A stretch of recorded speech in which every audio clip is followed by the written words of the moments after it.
with Christian and Sonic. Just want to say hi. Hope you're all doing well. Remember to meditate, be mindful, enjoy your family, and this too shall pass. See you guys soon, and welcome to Mr. Cap's class. Focus. Again, the three branches of government. So we're going to go over legislative, executive, and judicial, and kind of a little bit more depth and individualized than we did the other day, where we're kind of just in an overview. Shouldn't be too long. Try to keep this under 10 minutes. So here we go. All right, legislative branch. Okay, so again, this is the U.S. Capitol building. If you remember, the legislative branch is the Congress, so it's the House of Representatives and it's the Senate. Okay, so there's a couple, again, power to make laws. We went over that already. Senate, two from each state. Again, that's equal representation from each state. That's what the New Jersey plan wanted. Again, New Jersey, Virginia plans from earlier in the chapter. You have a 6-year term. Okay. You have to be at least 30 years old and 9 years a citizen. The vice president is president of the Senate and votes to break his ties. Ties only, which don't happen too often. Okay. Currently, the Senate is controlled by the Republicans. The vice president is Mike Pence, so Mike Pence oversees the Senate meetings.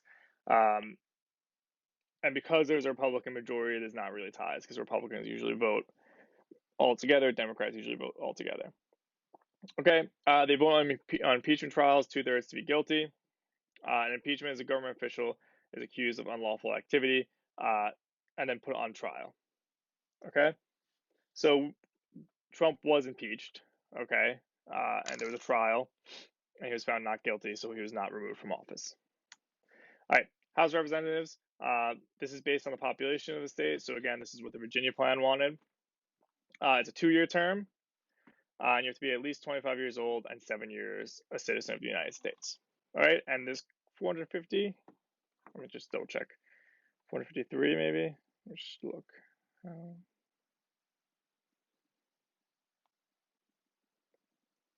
435.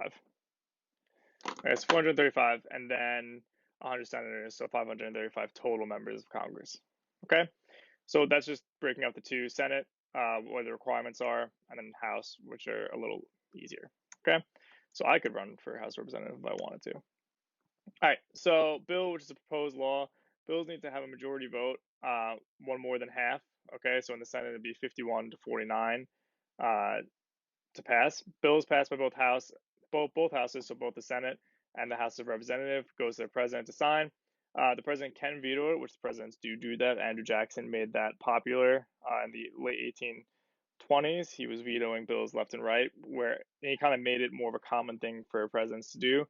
Prior to that, the 6 presidents prior, I think, total vetoed like 13 bills, and Jackson did that in like his first term.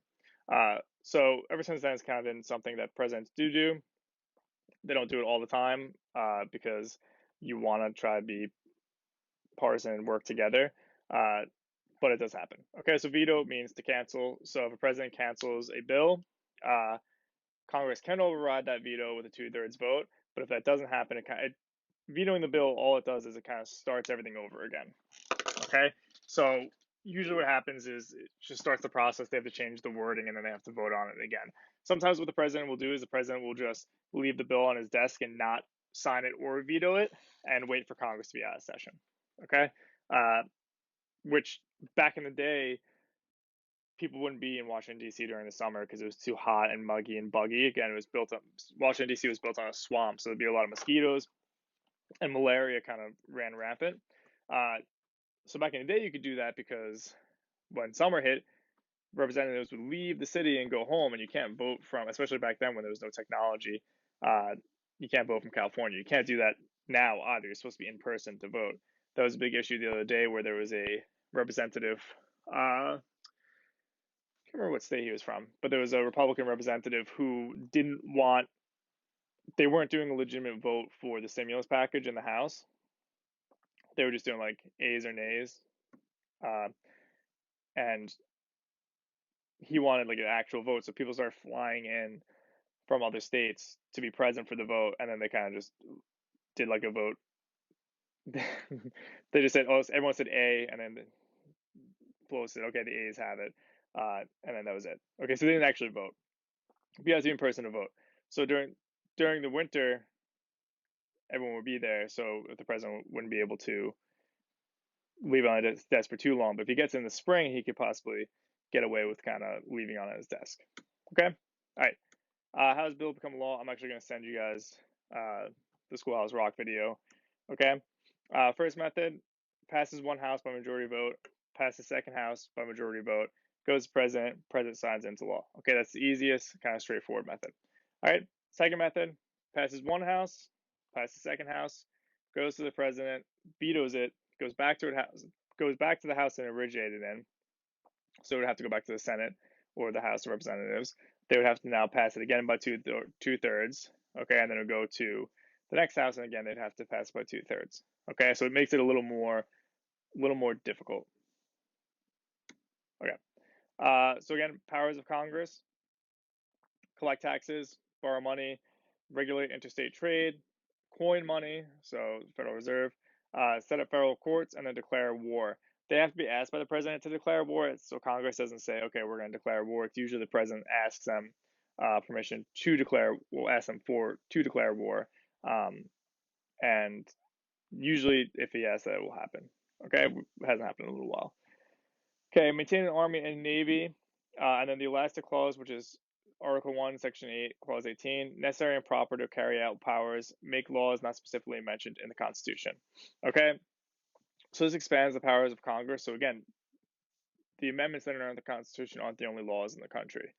Okay, and that's where you have, again, making these bills. The Congress has the power to do that.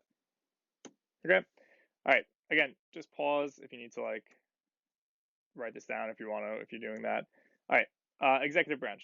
All right. This is the president and the vice president. It's a 4-year term. You have to be 35 years old to run for president. TR was the youngest ever put in office, but he was put in office because William McKinley was killed. I think Kennedy was the youngest who ever ran and won. Obama was a bit older. Obama was still pretty young though. But yeah, TR was like 40 or 41 when he was born in 1858, 1901. 43. He was like 42, 43 when he came into office, but he came into office because of an assassination. JFK actually ran and won. Okay, you also have to be a naturalized citizen. Okay, you have to be born in the United States or born of America. Your parents are citizens. So you say you're born in another country, but you're like, say your parents are on vacation for some reason when they're pregnant out of the country, and you're born in France. Okay, you're automatically an American citizen because your parents are both American citizens, but you're also automatically a French citizen because you're born in France. Okay, sort of an example I can give is my dad was born in America. His father was an American citizen, but his mother at the time wasn't an American citizen. She was from London, so she was a British citizen.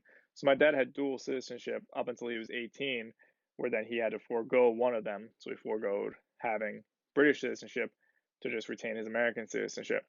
Now, what he can do is he can now go and apply if he wants to and just regain his British citizenship. There's really no need to do that. All it does is makes it a little easier to go through customs if he were to go visit Britain, which he really doesn't. But so he could run for president because, again, both his parents were in America. He was born in America. His dad was American, but his mom was British. If you're born out of America to non-American parents, you can't run for president. Okay? And you also have to be a resident of the United States for at least 14 years. So say you're living on like a military base in Japan. On that military base, if you're born there, you're considered an American. And say you don't move back to America until you're like 30, you have to wait till you're 44 because you have to be in the United States for at least 14 years. Okay? This rarely ever is an issue. Okay, the only person that's been an issue in recent years was people thought that Obama wasn't born, didn't have a birth certificate, and wasn't born in America. And there was no like proof to that. It was kind of just hearsay. It was kind of just like opposite side people making a ruckus. Okay, I'm trying to think if there's any other example in history that I can think of off the top of my head.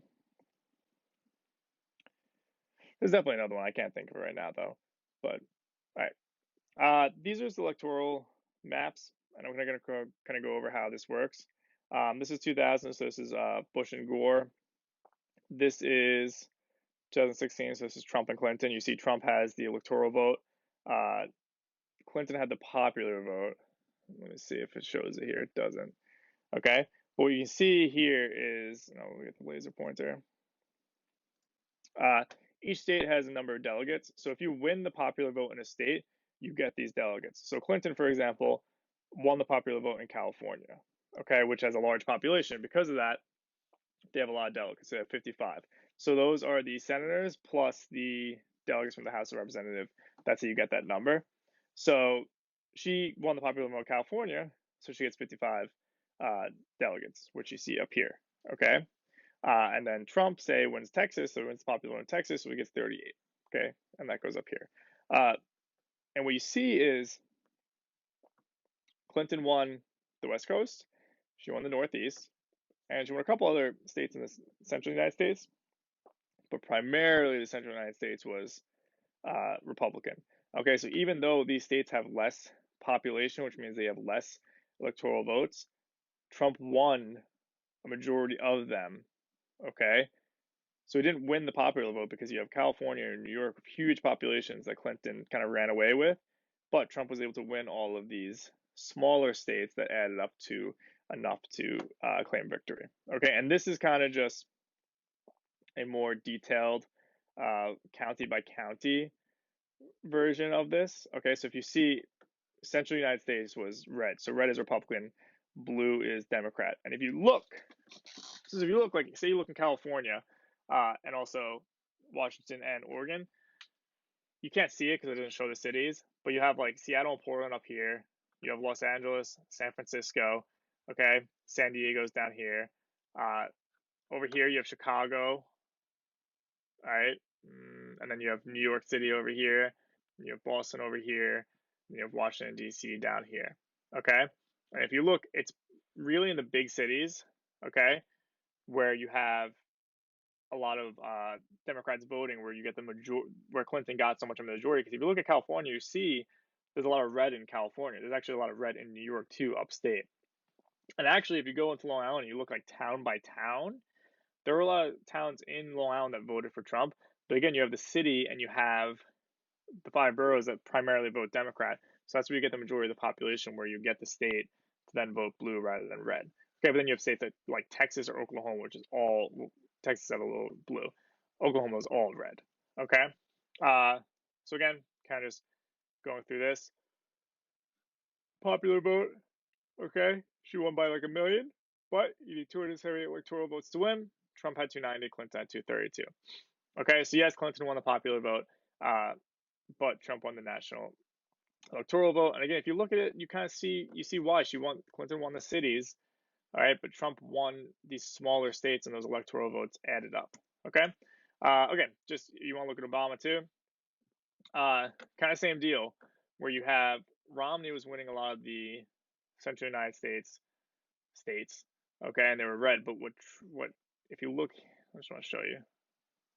Oh, not working. Here we go. If you look here, Trump won some kind of important swing states in the Midwest, whereas here Obama was able to win them. Okay, including Florida, which is always kind of a big deal, and you can't see that. All right, so that's really what the difference was in this election. Like Pennsylvania, Ohio, Florida were big. Okay, but other than that, if you look at it, like a lot of these states are the same here as they are here. Okay, because states primarily don't change. A lot of times, like New York, I don't think will ever vote Republican again. It used to be Republican back in the day, but not anymore. Okay, because the idea is that parties change. Like Theodore Roosevelt was Republican, but today Theodore Roosevelt probably wouldn't be Republican. Okay, he'd either be more of like a middle independent or a Democrat. Okay, all right. So kind of continuing with the executive branch. Oh, this is gonna be a long video. All right. So electoral college elects presidents, and I kind of just try to go over the electoral college for you. It's the state number of electors, so it's senators plus representatives. So again, in California, you have 45 House members of the House, 53 members of the House and 2 senators. That equals 55 electoral votes. That changes, so it's probably changed since 2016. I just don't have the new numbers in front of me. Okay, so if you win the majority of the popular vote in that state, that candidate wins all of those electors. Okay, and then you need half the electors in the college to win the election. Again, college is it's not school. Okay, they just use electoral college. That's the term they use. So again, if you look here, there's Obama won the popular vote and he won the electoral vote. Okay, and he actually won it by more than Trump did. All right, but not by too much actually. Okay, so again, in 2020 in New York, if the majority of people vote for whoever, Bernie Sanders or Joe Biden, New York gives its whatever it is, 29 electoral votes to that candidate, and Trump doesn't get any of them. Okay, if the majority of people in New York vote for Trump, then Trump gets those 29 electoral candidates. Okay, so it's kind of confusing because I think people just think it should be the popular vote.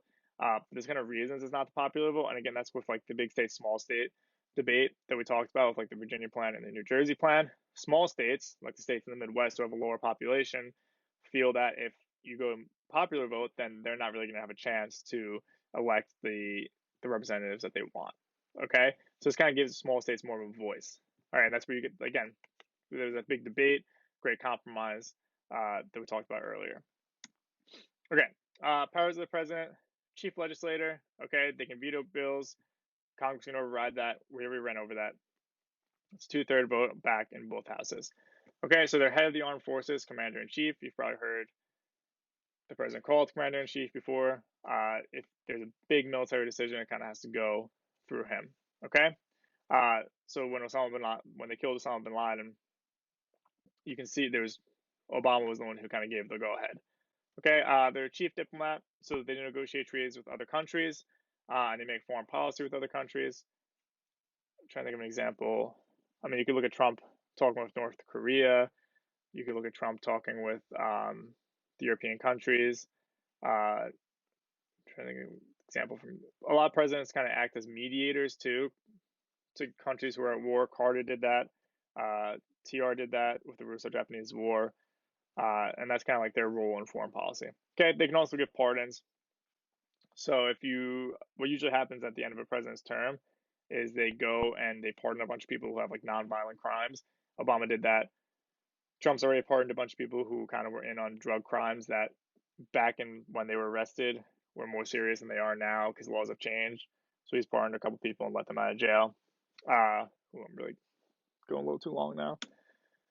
Okay, going on. Report to Congress annually. Oath of office to protect the Constitution. So they take the oath when they're elected. It's January 20th, I think. They can be impeached. Okay, government officials accused of unlawful activity. We already said that. High crime or misdemeanor. 2/3 of Senate vote removes from office. Okay. The House can impeach him. The Senate then does the trial, and the Senate has to remove him. This has never happened in history. So you've had 3 presidents who are impeached. None of them were removed. Okay, Andrew Johnson was the closest. He was 1 vote away from getting removed from office. Okay, he ended up not getting elected for a second term anyway, nor did he want a second term. All right, judicial branch. All right, so this is the Supreme Court. This will be quick. Okay, there's a chief justice and then 8 associate judges. So there's 9 judges in total. They have it for life, so that's their job. If they want it for the rest of their life, they can have that. Usually they will step down at a certain age where they feel like they want to retire. I just said that. Federal judges can hold office for life if not impeached. Try cases involving Constitution, federal laws, and treaties. So if someone, say, appeals something that's in a there's like different levels of court systems. So if you keep appealing, sometimes it will get moved up. Sometimes a case will go to the Supreme Court, but it usually has to be something pretty serious. Okay. All right. Last thing. All right. Judicial branch. Treason, betraying one's country. Okay. The Supreme Court would try them on treason. All right. So if you wage war against the United States or give aid to its enemies, you'd be tried for treason through the Supreme Court. Okay. Congress may decide punishment for treason. So the court will find them guilty or not guilty, and then Congress decides what they want to do. All right. That's it for the 3 branches. So I'm going to end this because it's way too long.